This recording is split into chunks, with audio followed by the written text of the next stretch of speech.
Go ahead and come over here and say, let's find or let's look at the frequency distribution of the age of people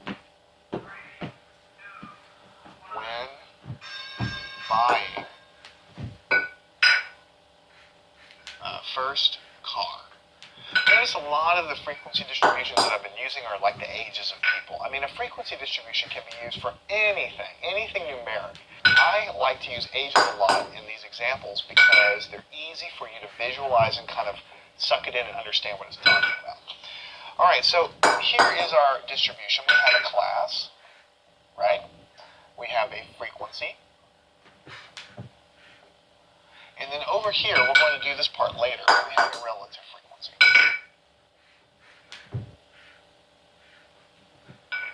Right, so let me put a line under there, a line under there, a line under there.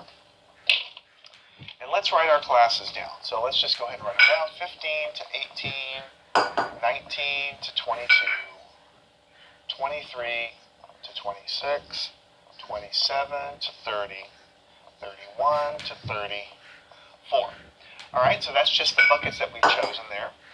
Now, what is our data? We've taken the survey, we've figured out what we have, and we're going to put everything into different buckets. So we have 2 people that bought their first car in that age range. We have 7 people that bought their first car in that range. 4 people bought their first car here. Turns out lots of people in our particular survey bought their first car in the range of 27 to 30. And here we have fewer people here. So it looks like the bulk of people bought in their upper 20s for this particular, group of people that we have. What we're trying to do is find the relative frequency. The relative frequency. So the relative frequency is the, you can see right here, it's the class frequency, right here, whatever the class frequency is, divided by the sum of the frequencies. So if I take the sum of the frequencies, I can just add these guys up. The sum of these frequencies, if I add them all up, basically is going to be 15 plus 4 plus 7. I'm sorry, 15 plus 4 plus 3 plus 7 plus 2. And when you do that, you're going to get 31. You're going to get 31. So that's the sum there. So the relative frequency, let me go down here. The relative frequency of this first class is the class frequency 2 over 31. And when you take 2 and you divide it by 31, you get 0.0645. But we know that when we're doing relative frequency, we want to express it as a percentage. So what we do is we move this decimal point 2 times, because it's like multiplying by 100.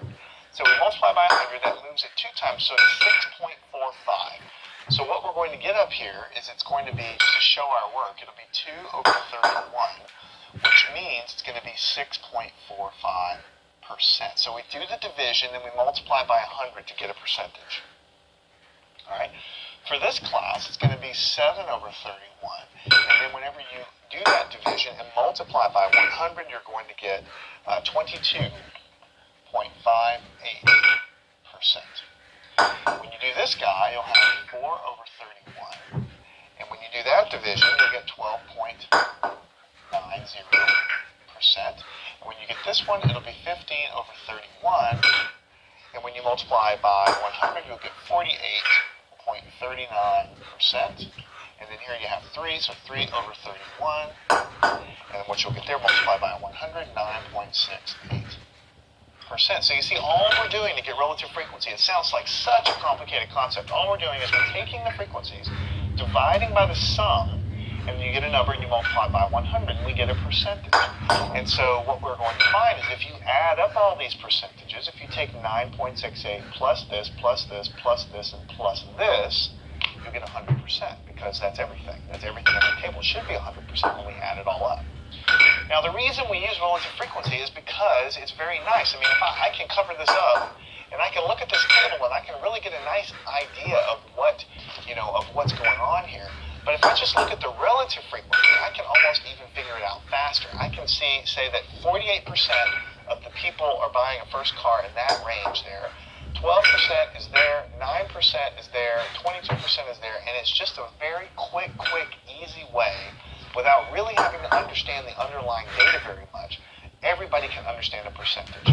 So that's why we use that a lot of times. That's what relative frequency is, and that's why it's called relative. It's basically comparing the frequency of each class to all of the frequencies, getting a relative indication, which we call a percentage. It basically tells you how important a class is. And you can quickly say, you can figure it out here as well. You can quickly look with a percentage, even if some executive or CEO has no idea what you're talking about, they will always understand the percentage. And that's really why